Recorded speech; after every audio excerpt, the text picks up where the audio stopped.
situação de distantes, né? Mas vamos nos unindo aí. Temos a alegria de ter a participação aí, né? Online também da Toninha, do Márcio. Estivemos orando por eles aí esses dias, né? Estavam hospitalizados. Toninha permanece hospitalizada, mas o Marcião já está conosco aí. Já recebeu alta.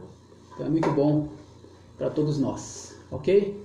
Então, você também que está aí no Facebook, né? Bem-vindo aí ao nosso tempo de, juntos como igreja, nos reunirmos em torno da palavra de Deus. É a família de Deus reunida em torno da palavra de Deus. É isso que nós desejamos fazer nesse pequeno tempo que estaremos juntos, tá bom? Vamos orar, dar início ao nosso momento, pedindo aí a direção de Deus para esse tempo, que Ele venha de fato tomar conta do nosso coração, nossa vida, dar-nos então um momento bem especial na presença dEle, tá bom? Deixa eu orar por nós aqui, vamos colocar diante do Senhor. Pai, nós queremos Te agradecer, porque nós podemos, Pai, ter a oportunidade de chegar perto do Senhor, independente, ó Deus, do lugar em que nós estamos. O acesso ao Senhor é livre e restrito, a Tua palavra está disponível a todos nós, a comunhão ela é estabelecida por meio do Teu Santo Espírito, de modo, Deus, que mesmo à distância nós podemos ter essa conexão uns com os outros em Cristo Jesus. Mas nós oramos também, Deus, para que logo essa situação passe e possamos nos reunir juntos no mesmo lugar, celebrando o Senhor. Se isso não acontecer aqui na terra, Pai, nós sabemos que um dia diante do Senhor, de todos os lugares, todas as tribos, línguas e nações, pessoas estarão reunidas diante do Cordeiro celebrando. Ó Deus, nós almejamos esse dia.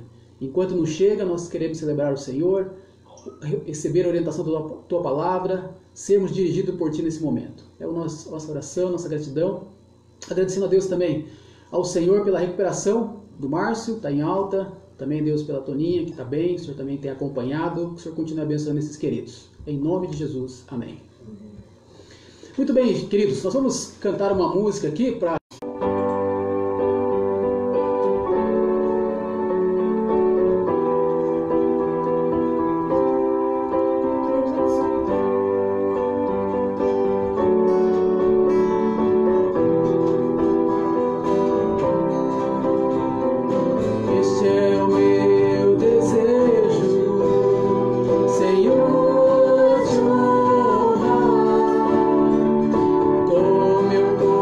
Coração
reflexão de hoje, centrada aí na palavra do Senhor, tem a ver com esse momento, e a pergunta é o seguinte: quais os efeitos da crise na vida familiar? Quando tudo isso passar, qual será o resultado disso na sua vida e no seu lar? Já parou para pensar nisso? Quais os efeitos da crise na vida familiar? Queridos, quando nós pensamos sobre essas questões, temos que lembrar o seguinte: nós estamos impedidos da nossa circulação, do nosso trabalho, e muitas vezes pensamos, puxa, será que vamos conseguir dar o que precisamos para os nossos filhos? Talvez um pensamento seja os efeitos da crise na questão financeira. Meus irmãos, a maior dádiva dos pais aos filhos não são bens materiais, mas um relacionamento sólido, fundamentado na palavra de Deus. Para ter um lar forte, o casamento deve ser forte. Para isso, o homem e a mulher precisam entender, cada um, o seu papel, a sua responsabilidade, o seu dever, de acordo com a palavra de Deus. Nós temos lido juntos a carta de Pedro, e esta carta fala sobre as igrejas que foram estabelecidas na região da Ásia Menor. Quando aconteceu a conversão daquelas pessoas, isso gerou oposição. Muitos achavam que os crentes eram pessoas bizarras porque eles tinham a crença. Uma delas, por exemplo, era comer o sangue e comer a carne e beber o sangue, né? E alguns ficavam preocupados com isso. Outros achavam que os crentes eles se tornariam pessoas rebeldes porque eles afirmavam que Kyrios, que o Senhor, era um outro Senhor e não o imperador. Então eles achavam que eles não iriam se submeter a nenhuma autoridade, nem mesmo aos padrões. Então os cristãos sofreram acusações diversas com os pagãos. Uma coisa interessante também nessa época, a religião era centrada no homem. Em geral, o homem tinha uma religião e essa religião era adotada por toda a família e todos os seus filhos seguiam este homem na sua religião. Então, quando ele se convertia ao evangelho, ele já levava a sua família. Mas quando a mulher se convertia, não era bem assim. A mulher, na realidade, naquela época, era muito oprimida.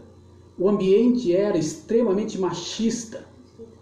E veja só, queridos, quando nós pensamos acerca destas coisas, só para a gente pensar como o ambiente em que a mulher vivia era muito difícil. Aristóteles tinha o seguinte pensamento. Aristóteles viveu uns 350 anos antes de Cristo. Uns 300 anos antes de Cristo ele morreu. E ele dizia o seguinte: a natureza só faz mulheres quando não pode fazer homens. A mulher é, portanto, um homem inferior. Olha o absurdo que esse cara pensava. Então isso reforçava o pensamento que aquelas pessoas tinham acerca da mulher.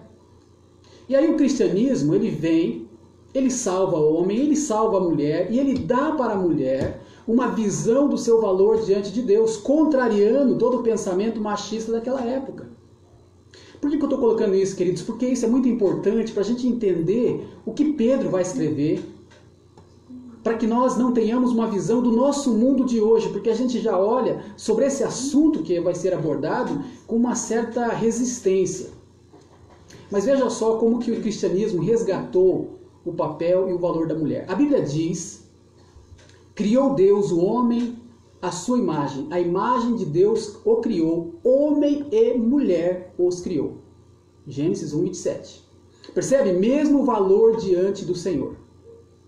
Outra coisa, o apóstolo Paulo, certa vez escrevendo aos Coríntios, no capítulo 11, versículo 13, ele falou assim: quero, porém, que entendam que o cabeça de todo homem é Cristo. O cabeça da mulher é o homem e o cabeça de Cristo é Deus. E ao fazer esta argumentação, ele está mostrando que Cristo não é inferior a Deus, embora Deus tenha a função de cabeça. Da mesma forma, a mulher não é inferior ao homem, embora o homem tenha a função de cabeça. Na questão da salvação, nós percebemos outra realidade da igualdade de homem e mulher. Não há judeu, nem grego, nem escravo, nem livre, nem homem, nem mulher, pois todos são um em Cristo Jesus. Gálatas 3:28. Queridos, então homem e mulher, eles estão no mesmo patamar. Além disso, Paulo escrevendo também ainda aos Coríntios, no capítulo 7, ele fala o seguinte, versículo 33 e 34, o homem casado preocupa-se com as coisas deste mundo e em como agradar a sua mulher. A casada preocupa-se com as coisas deste mundo e em como agradar seu marido. Percebe que os dois têm uma responsabilidade parecida de um para com o outro, mas ambos, é claro, devem viver para agradar a Deus, mais do que agradar a si mesmo, mais do que agradar os seus cônjuges, eles devem agradar a Deus. Então é sobre isso, queridos. Quando a gente pensa dessa maneira, papel do homem, papel da mulher, nós estamos pensando em função e nós não estamos pensando em questão de um superior ao outro. Ok? Por quê? Porque o assunto que nós abordaremos agora na carta de Pedro fala sobre sujeição. Então a sujeição ou a submissão, ela não é dominação, ela não tem a ver com inferioridade ou superioridade, não tem a ver com subserviência. Então, com esta base, tá, de que aqueles dias de Pedro eram dias muito difíceis, machistas, complicados, hoje ainda muita coisa repercute daquela época, nós percebemos que o cristianismo, a palavra de Deus, resgatou a posição da mulher, tá? Deu para ela um valor, e diante disso tudo, então tem orientações para o homem e para a mulher. Veja só então, baseado nisso, a leitura da palavra de Deus na carta, então, primeira carta de Pedro, capítulo 3, a partir do versículo 1. Mulheres, sede vós igualmente submissas a vosso marido, para que, se ele ainda não obedece à palavra, seja ganho sem palavra alguma por meio do vosso procedimento, do procedimento da sua esposa, ao observar o vosso honesto comportamento cheio de temor. Não seja o adorno da esposa o que é exterior, como o frisado de cabelos, adereços de ouro, aparato de vestuário.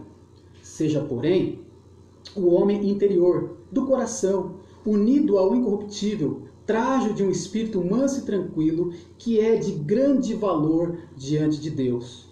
Pois foi assim também que a si mesmas se ataviaram outrora as santas mulheres que esperavam em Deus, estando submissas a seu próprio marido, como fazia Sara, que obedeceu a Abraão, chamando-lhe Senhor, da qual vós vos tornastes filhas, praticando o bem e não temendo perturbação alguma.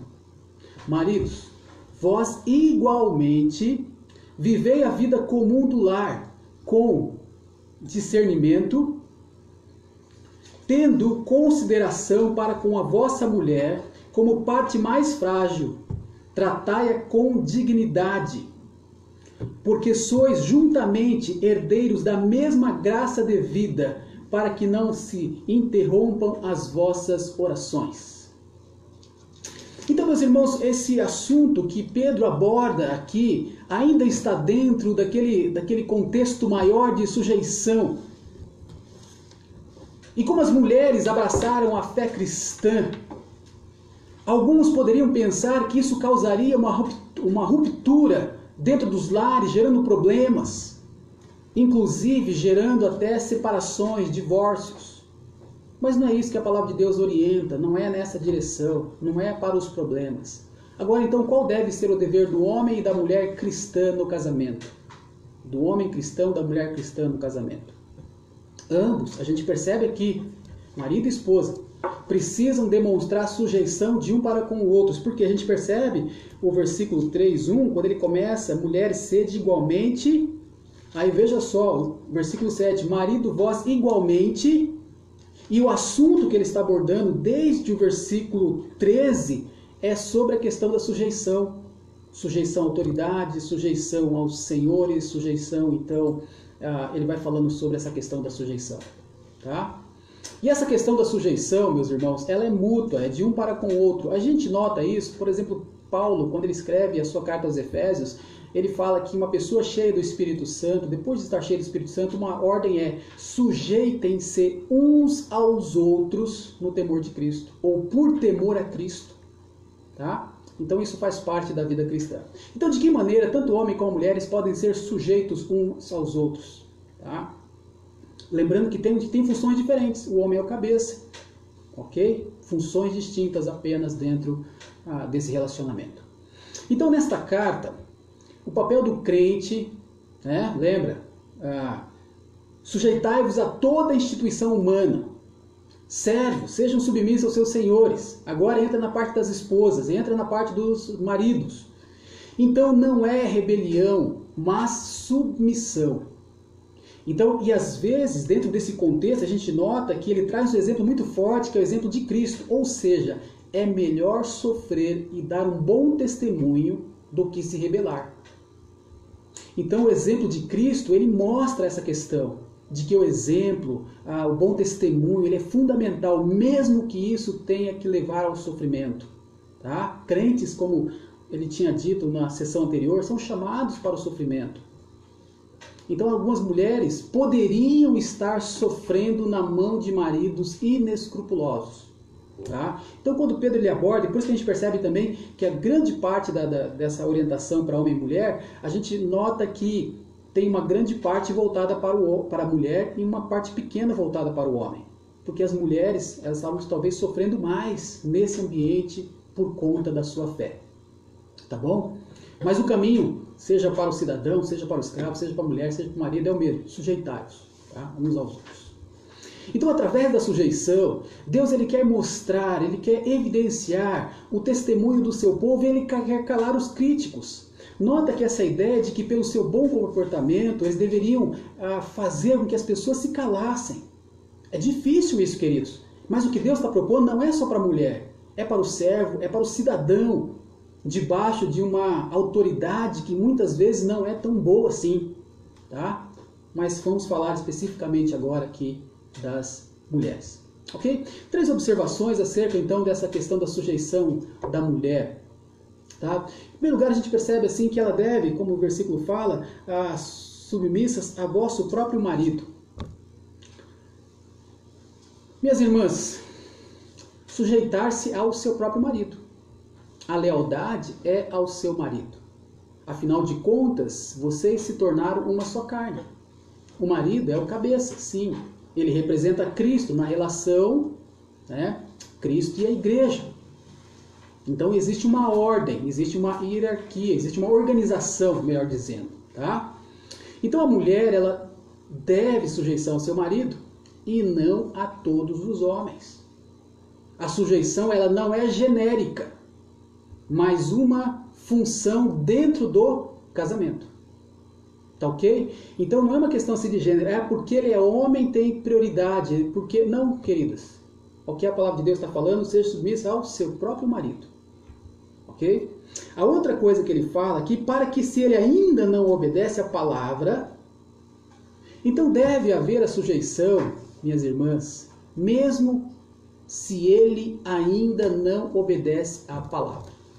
Então veja só, a orientação de Pedro é para as irmãs daquela época que, por exemplo, tinham o marido ainda não crente.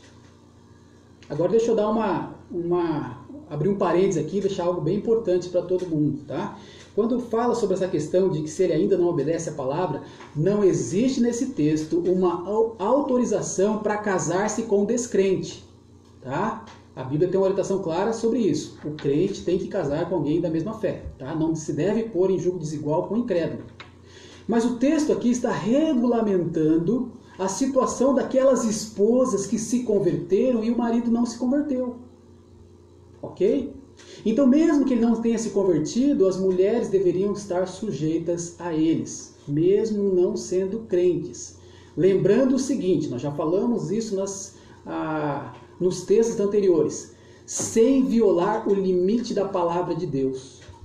Deve ser sujeito ao marido, deve obedecer ao marido, sem desobedecer a Deus. Ok? Então isso é muito importante. Então se ele não obedece a palavra, mesmo assim, isso não é motivo para a mulher ser insubmissa ao seu marido. Outra coisa, sujeitar-se ao marido para ganhá-lo para Cristo. É como o texto fala. Porque se ele ainda não obedece a palavra, seja ganho sem palavra alguma por meio do procedimento da sua esposa. Então, minhas irmãs, o que a palavra de Deus está mostrando, tá? Que este é o propósito da sujeição. É uma atitude de gerar no coração dele, a despertá-lo para a vida com Deus. E aqui a orientação ela vai em duas direções. Em primeiro lugar, tem que ganhar sem palavras. Não adianta recorrer à argumentação ao falar, e muitas pessoas acham que isso vai convencer e não convence. Tá? O que a palavra de Deus está falando é que é para ganhar sem palavras, é para ganhar no silêncio. Por outro lado, se é para ganhar sem palavras, é para ganhar pelo procedimento. Nota como Pedro ele dá muita ênfase a essa questão do comportamento. O comportamento para Pedro é algo fundamental, é muito importante, tem que ter um testemunho exemplar, tem que ter um procedimento adequado. E ele fala a mesma coisa para as irmãs dentro da sua casa. Tá? E aí, na sequência, ele vai dizer, ou talvez nos ajudar a entender um pouquinho, que tipo então de conduta é esse? Qual é esse procedimento?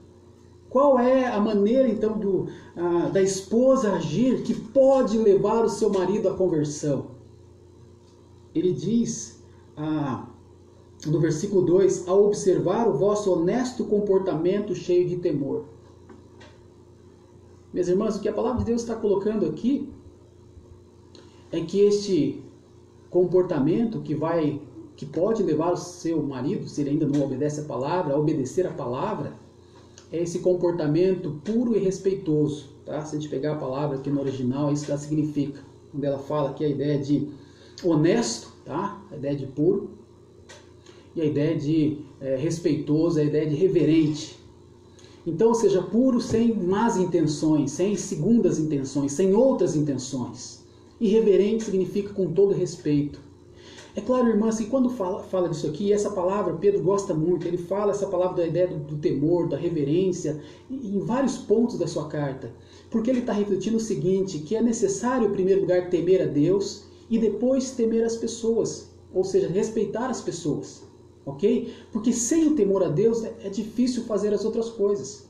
Então ele repete essa palavra muitas vezes na sua carta. Mas uma das coisas que ele deseja é isso, um comportamento adequado dessa maneira, ok? Porque veja só, vamos imaginar que uma senhora, ela se converteu ao cristianismo tendo seu marido pagão. Então ela deveria, no seu lar, ser capaz de mostrar para ele uma conduta pura, uma conduta respeitosa, diante daquela época, diante da sociedade que eles viviam, mesmo que ela deixasse de ir com ele lá nos templos dos deuses para adoração. Ela parou, ela não vai mais com seu marido naqueles lugares, mas a sua conduta, o seu procedimento, leva o seu marido a pensar o seguinte: tem alguma coisa diferente acontecendo na vida da minha esposa. É isso que o apóstolo Pedro quer despertar no coração dessas irmãs. Uma atitude boa, uma atitude, como ele fala aqui, uma atitude respeitosa. Tá? Muitas vezes isso é algo, até o apóstolo Paulo, né, ele fala isso aos Efésios, que a mulher ela deve respeitar o seu marido. Então nota como essa é um valor, é uma atitude necessária dentro de um relacionamento familiar. Então veja só, essas são atitudes, comportamentos que ela deveria ter, ok? Agora, notem o seguinte, que logo na sequência, o apóstolo Pedro ele vai fazer um trabalho, ele vai começar a pensar o seguinte: geralmente, as mulheres elas gostam de chamar atenção para certas coisas, tá? E aí Pedro então vai dizer que tipo de vestimenta uma esposa deveria usar ou poderia usar para ganhar o seu marido. Ele já falou aqui um pouco da questão do comportamento, mas ele vai levar esse assunto um pouco mais adiante, tá? Que ele realmente quer ver esse marido chegar ao Senhor Jesus Cristo. Então veja só, queridos. Para chamar a atenção, em geral, o que as mulheres fazem? Fazem o que as mulheres daquela época faziam. Olha só o versículo 3. Não seja o adorno da esposa o que é exterior, como frisado de cabelo, adereços de ouro, aparato de vestuário.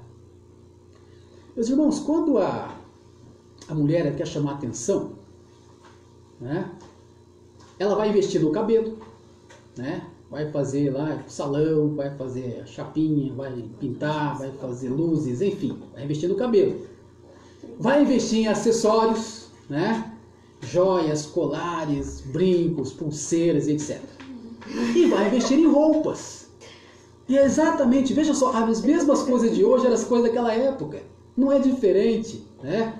E o pessoal aqui em casa dando risada, porque imagina, tem 4 mulheres, né? Então, há muito investimento nessas questões aqui. Agora, Pedro não está dizendo que estas coisas são proibidas. Mas Pedro quer dar destaque para coisas muito mais valiosas.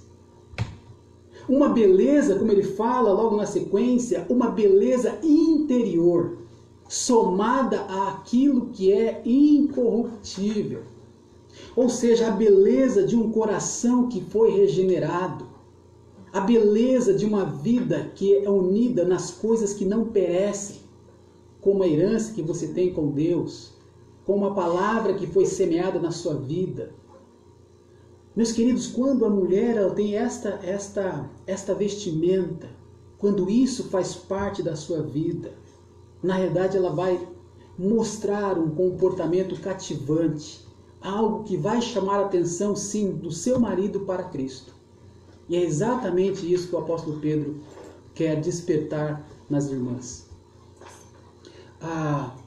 Aí ele fala acerca de um espírito manso e tranquilo. Então imagine, irmãs, quando esse interior renovado, regenerado por Deus começa a agir, é isso, é um espírito manso, um espírito tranquilo. Imagina a esposa daquele pagão, né? Que ao se converter, que trabalha no seu lar, que serve o seu marido, que serve os seus filhos, de repente aquele pagão chega na sua casa e aquela esposa está com esse espírito manso e tranquilo. O comportamento dela impacta a vida daquele homem. O tempo das brigas ficou para trás, o tempo das gritarias passou. Então, mesmo que ele não obedeça a palavra, verá na sua esposa alguém que obedece a palavra. Então, mesmo que o seu marido não mude, isso às vezes pode acontecer, infelizmente, tá? Isso não tira de você algo que é de grande valor diante de Deus. Veja o finalzinho do versículo 4, quando ele fala de um trajo, né? De um espírito manso e tranquilo, que é de grande valor diante de Deus. Deus valoriza aquilo que você faz. As pessoas podem não ver, o teu marido pode não ver, mas Deus está vendo. E Ele valoriza muito isso. Mas eu fico imaginando que as esposas naquela época, as esposas de hoje, olham para isso e falam assim, mas é muito difícil, Pedro, né, que está escrevendo a carta. Então Pedro vai buscar na sequência alguns exemplos para incentivar as mulheres a ter esse proceder. Ele volta no tempo, ele volta no passado, e talvez aí 2000 anos para trás, talvez não, né, aproximadamente 2000 anos para trás, e ele fala das santas esposas e ele fala acerca de Sara. Ele vai buscar incentivo na palavra de Deus. Minhas irmãs, a palavra de Deus, ela permanece para sempre. E é esta palavra que vos foi anunciada. É a palavra que serviu lá na época de Sara. Serviu nos dias de Pedro. Serve atualmente. Aquilo que é de Deus, aquilo que o Senhor foi revelando e mostrando, permanece para sempre. Então ele volta atrás e ele faz então essa lembrança. Essas mulheres santas, elas cultivavam uma beleza interna por meio da obediência, por meio da sujeição. Elas vestiam essas roupas da sujeição, essas roupas belíssimas que a palavra de Deus aqui propõe, tá? Esse espírito manso e tranquilo, esse interior, essa beleza interior era ressaltada, ok? Como ele fala, elas assim se ataviaram. E a esperança dela, veja só, elas esperavam em quem? Não na mudança do seu marido, elas esperavam em Deus. Por isso elas se submetiam, por isso elas faziam o que precisavam fazer.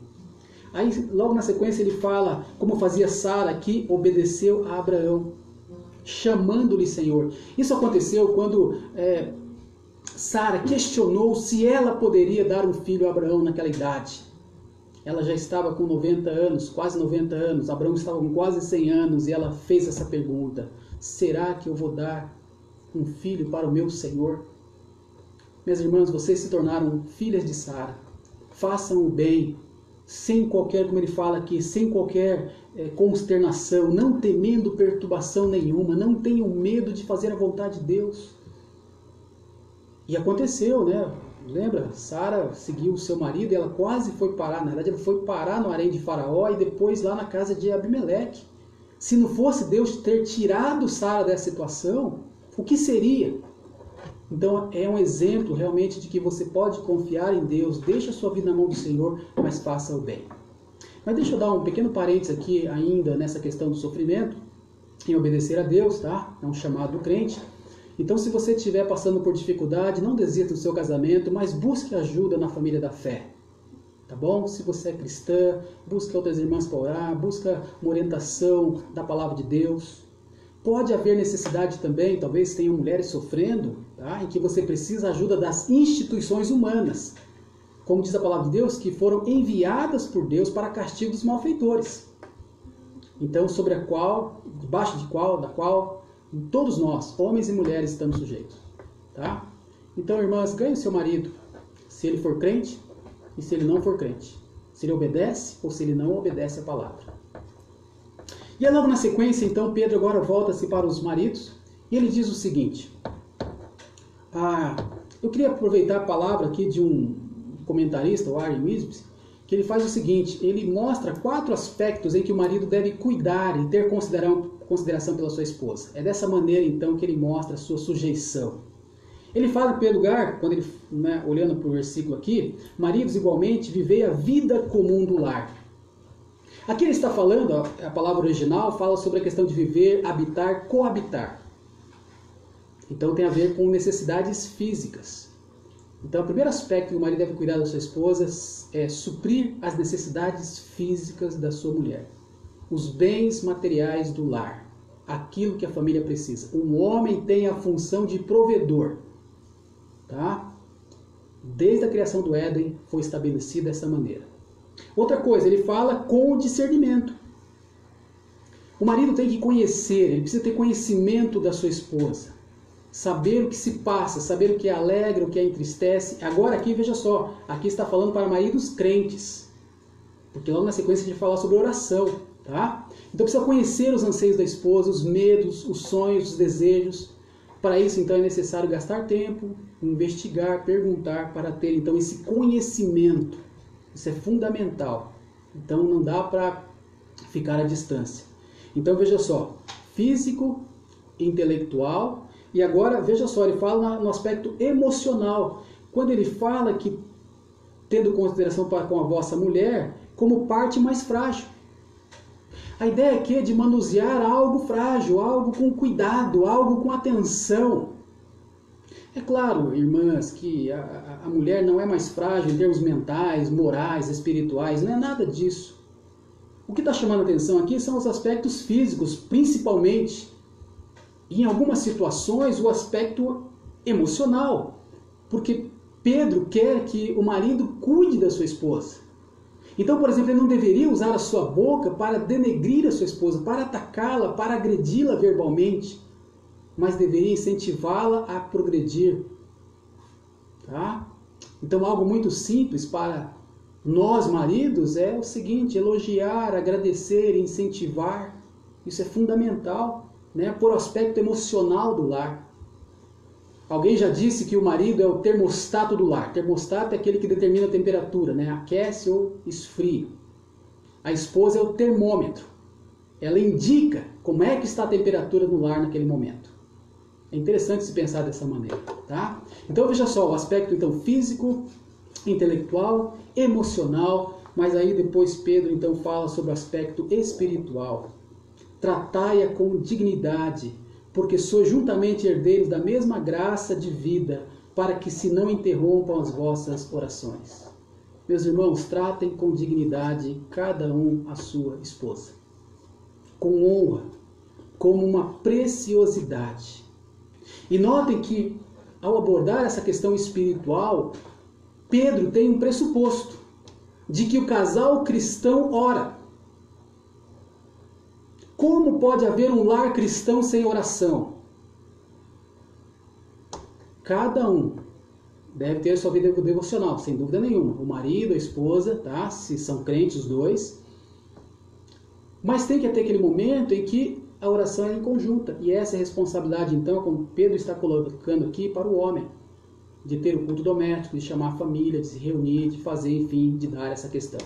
Agora, este caminho, para que o homem, então, tenha o seu relacionamento com Deus, passa pelo respeito com a esposa. Porque o marido que trata mal a sua esposa tem as suas orações interrompidas, para que se não interrompa as suas orações. Então, meu irmão, talvez você esteja pedindo muito e recebendo pouco. Quem sabe não seria bom avaliar como está o seu trato para com sua esposa. Então, meus irmãos, homens e mulheres, o que você vai aprender com tudo isso? Quando tudo passar, quais os efeitos dessa crise no seu relacionamento? Que se torne, então, um homem melhor, que se torne uma mulher melhor, segundo o padrão de Deus. Que Ele possa te ajudar nisso, em nome de Jesus. Amém? Deus te abençoe, meu irmão e minha irmã. Vamos encerrar por aqui.